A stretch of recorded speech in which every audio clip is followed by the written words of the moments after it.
lembaga keuangan konvensional dengan lembaga keuangan syariah.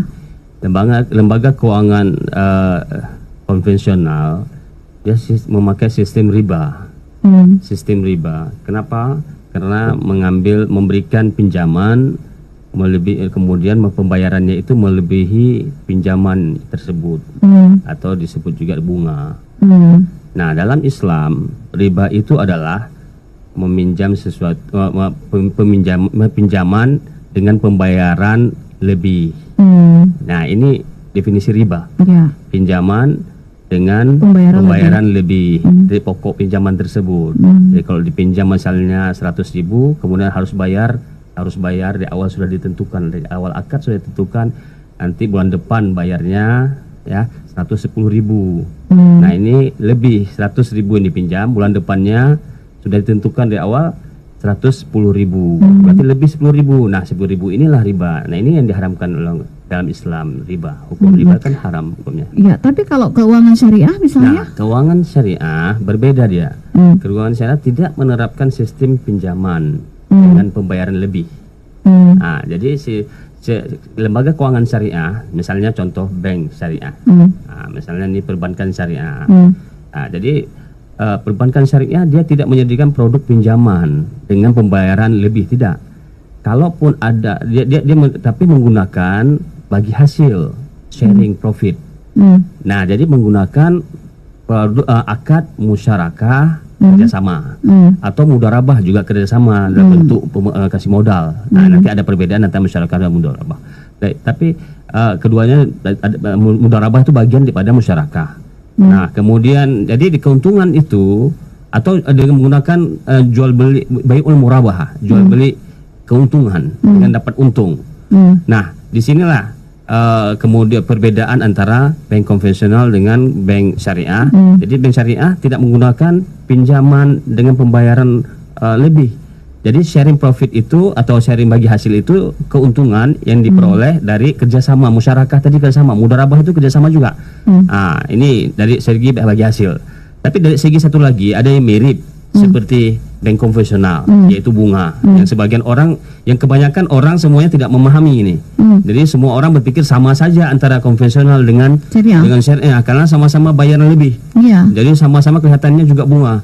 Karena para prakteknya sama terlihat. Inilah ini yang membingungkan orang semuanya. Yang dirasakan masyarakat tidak ada bedanya gitu. Iya, yang dirasakan kan itu. Jadi di bank syariah dapat uang 100 juta, kemudian nanti 10 tahun kemudian bayarnya ke bank syariah 150 juta. Sama dong. 50 juta. 50 juta untung bank syariah.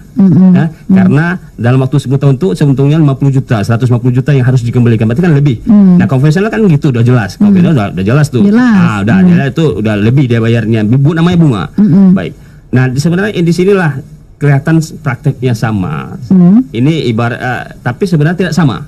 Atau dengan kata lain serupa tapi tak sama. Nah, jadi serupanya seperti itu, prakteknya serupa tapi sebenarnya tidak sama. Kenapa saya katakan tidak sama?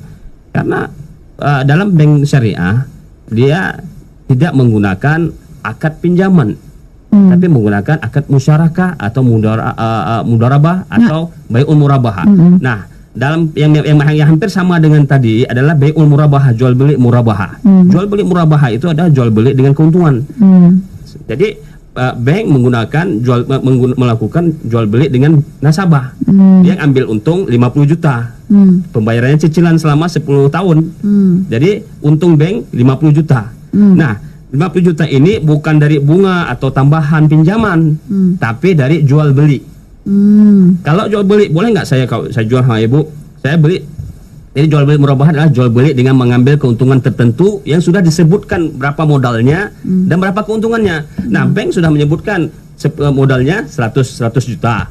Dia ambilnya kemudian dia jual kepada kita 150 juta. Berarti untung 150 juta. 50 juta ini keuntungan. Nah, sekarang kan dalam Islam wa halallahu bai'a wa harrama riba. Allah menghalalkan jual beli. Berarti halal jual beli. Wa harrama riba. Allah mengharamkan riba. Jadi yang halal itu jual beli. Nah, ini kan jual beli murabahah, jual beli untung. Seperti di pasar-pasar, Bu. Kan pedagang belinya harga modal 50.000, dia jual 70.000, untung nggak? Untung. Ya, semua orang jualan tuh kan ingin untung. Iya, tapi kan pada jadi kenyataannya boleh Ustaz, jual beli. ya boleh. Tapi Ustaz, dalam kenyataannya kan orang tadi tidak mengerti, Ustaz, Iya, tidak paham tentang ini. Fikih muamalah. Fikih muamalah tidak dipahami gitu. Jadi yang dirasakan masyarakat adalah kan masyarakat kita yang penting harusnya kalau dia pinjam 100 gitu, bayarnya 100 tanpa dia tahu. Dia kalkulasinya seperti itu. Baik, gitu. sekarang gini, saya ingin jelaskan dalam fikih muamalah ada namanya pinjaman, namanya al-ijarah, minta maaf, al-i'arah, memberikan pinjaman, atau al-qard, memberikan pinjaman.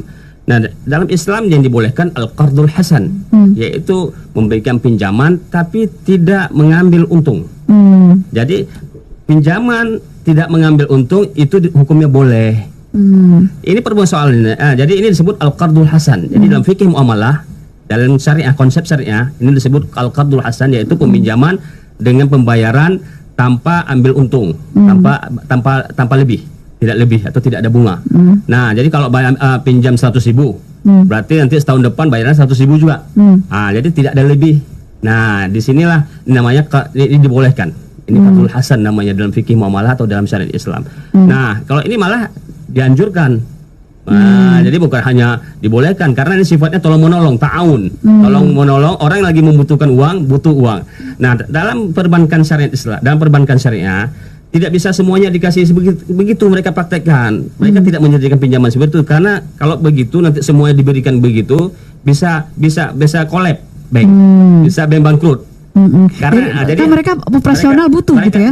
Mereka hanya memberikan kepada orang lembaga tertentu yang bisa dipercayai. Ya, yang bisa dipercayai. Jadi artinya bisa dipercayai amanah kalau dia bayarnya sesuai dengan akad. Sebab berapa banyak orang yang sudah bertransaksi, berakad, ya, bersepakat ijab dan kabul dengan bank, ternyata nasabah juga ada juga yang melanggar. Jadi tidak bayar kredit macet dan sebagainya, tidak bayar. Itu bermasalah ya. Itu kan bermasalah. Berapa banyak sekali. Nah, jadi kalau diberikan semuanya tanpa ada keuntungan, nanti operasi bank dari mana? Jadi bank habis uang bank nggak ada lebih. Misalnya utang 100.000, semuanya pada 1.000 orang ada minta uang gratis, nggak ada untung. Jadi makanya di sini hanya orang-orang tertentu atau lembaga tertentu, dan itu sifatnya lembaga sosial dan lembaga keagamaan. Nah, bank syariah menyediakan produk pinjaman namanya qardul hasan. Nah, pinjaman ini tidak bayar bunga. Dia namanya qardul hasan, makanya tidak bayar bunga. Tapi pihak kepada lembaga tertentu seperti lembaga sosial yang bisa dipercayai, dan lembaga keumatan dan lembaga agama. Berarti mereka sudah survei semua dulu ya? Mereka sudah survei, tentu sudah pelajari, karena amanah, lembaga ini bisa dipercaya. Ya, satu lagi yang sering orang bertanya, Ustaz ya, bagi hasil, kata-kata bagi hasil dalam sebuah lembaga keuangan syariah ini ya, kapan bagi hasil itu dinikmati oleh orang yang meminjam itu gitu? Bagi hasil dari mana gitu? Enggak, begini, saya ingin sampaikan dulu pertama. Yang harus kita ketahui dalam bank syariah tidak ada produk pinjaman yang sifatnya itu kemudian bayar lebih, nggak ada. Yang ada qardul hasan tadi, lembaga tertentu, dan itu hanya sedikit aja, 1, 2, 3 gitu. Tapi untuk semua yang nasabah secara umum, semua tidak ada menyediakan qardul hasan ini, karena khawatirkan tadi collect bank. Nah, tapi kalau pinjaman yang dimaksud seperti konvensional, misalnya dengan bayar lebih bunga, itu tidak disediakan dalam bank syariah, tidak ada produk. Yang mereka menyediakan adalah produknya satu musyarakah, yaitu kerjasama. Jadi modal yang dikerjakan oleh nasabah diletakkan di bank. Jadi mereka kerjasama bagi hasil berapa persen, 40 atau 60 atau 50. Nah, itu kan nanti tergantung ada aturannya tuh di tabungan itu. Ya, ada aturannya, kan baca sendiri nanti ada waktu pertama daftar juga ada ijab kabulnya. Nah, kemudian nanti orang pihak bank membagi setiap bulannya membagikan hasil kepada nasabah sesuai dengan berapa keuntungan yang diperoleh oleh bank. Nah, ini beda lagi. Kalau bunga dia tetap tidak ada perubahan. Pertama ditentukan dari awal. Sekian 6%, 8%, 10%, 12%. Dari awal akad. Jadi sampai akhir bayarnya tetap terus sekian. Ya, kalau bayarnya misalnya bunga untuk bank, misalnya pinjaman, ya berarti 10.000 terus, ataupun 100.000 terus. Ya. Nah, tadi tidak berubah. Tapi ataupun kalau nabung, nabungnya juga 10.000 terus. Ya, tiap bulan, setahun, 2 tahun, 3 tahun. Tapi kalau bank syariah, menurut keuntungan yang diperoleh oleh tidak ditentukan dari awal pertama.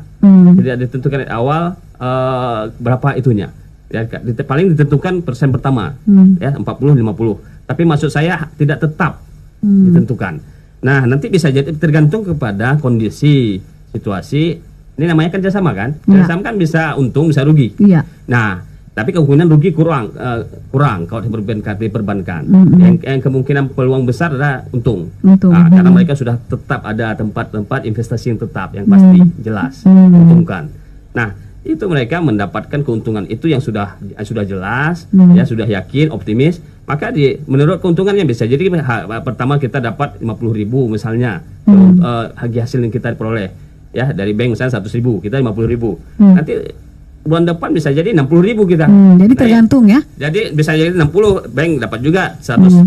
Bisa jadi turun, bisa jadi turun sedikit 30. Yang jelas insya Allah tetap dapat. Insya Allah, ya, nah, baik. jadi nggak tetap beda dengan bank. Nah, kemudian bagi bank-bank konvensional, nanti waktu pembayaran nasabahnya setor, ya, dia setor pinjamannya itu, dia bayar pinjaman itu, bayarnya lebih.